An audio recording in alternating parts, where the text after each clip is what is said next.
Bismillahirrahmanirrahim. Assalamualaikum warahmatullahi wabarakatuh.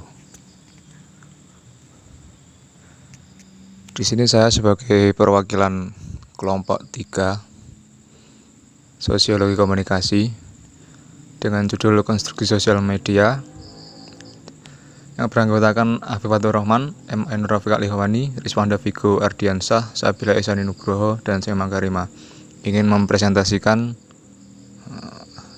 materi konstruksi sosial media.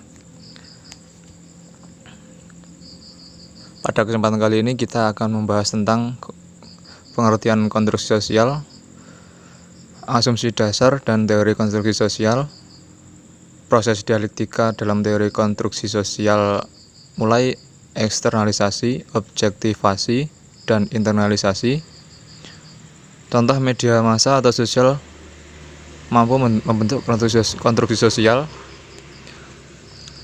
dan kritik terhadap teori konstruksi sosial. Langsung saja, pengertian konstruksi sosial adalah istilah abstrak terhadap sebuah kecenderungan yang luas dan berpengaruh dalam ilmu sosial. Asal mula konstruksi sosial dan filsafat konstruktivisme yang dimulai dari gagasan-gagasan konstruktif kognitif.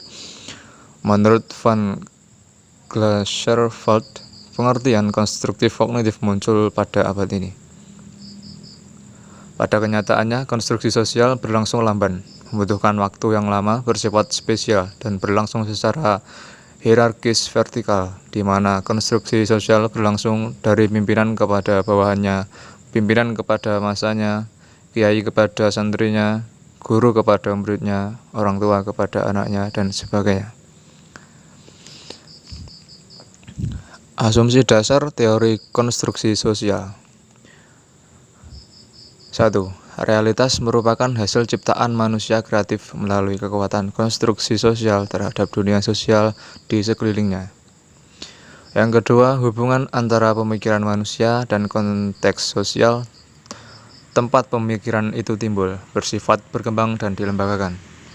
Yang ketiga, membedakan antara realitas dengan pengetahuan. Realitas diartikan sebagai kualitas yang terdapat di dalam kenyataan yang diakui sebagai pemilik keberadaan yang tidak bergantung kepada kehendak kita sendiri. Sementara pengetahuan didefinisikan sebagai kepastian bahwa realitas itu nyata dan memiliki karakteristik yang spesifik. Yang keempat, kehidupan masyarakat itu dikonstruksi secara terus-menerus.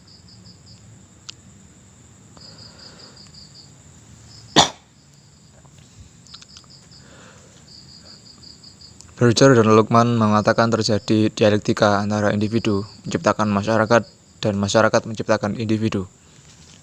Proses dialektika ini terjadi melalui eksternalisasi, objektivasi, dan internalisasi. Eksternalisasi yaitu usaha pencurahan atau ekspresi diri manusia ke dalam dunia, baik dalam kegiatan mental maupun fisik. Ini sudah menjadi sifat dasar dari manusia. Ia akan selalu mencurahkan diri ke tempat di mana ia berada. Objektivasi yaitu hasil yang telah dicapai baik mental maupun fisik dari kegiatan eksternalisasi manusia tersebut. Hasil dari eksternalisasi kebudayaan itu misalnya manusia menciptakan alat demi kemudahan hidupnya atau kebudayaan non-material dalam bentuk bahasa. Internalisasi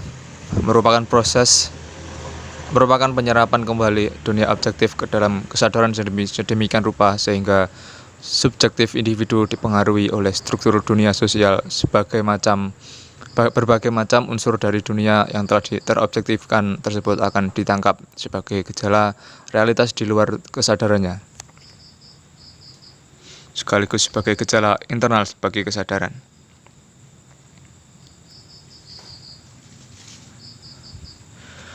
Berikut itu merupakan proses dialektika dalam teori konstruksi sosial.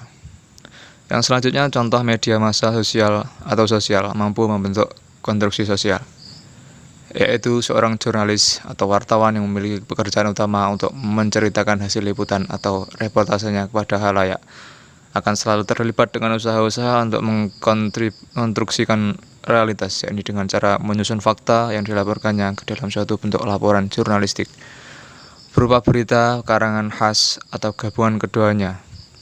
Proses menceritakan setiap peristiwa atau kejadian inilah yang dikatakan bahwa isi media adalah realitas yang telah dikonstruksikan. Selanjutnya, kritik terhadap teori konstruksi sosial.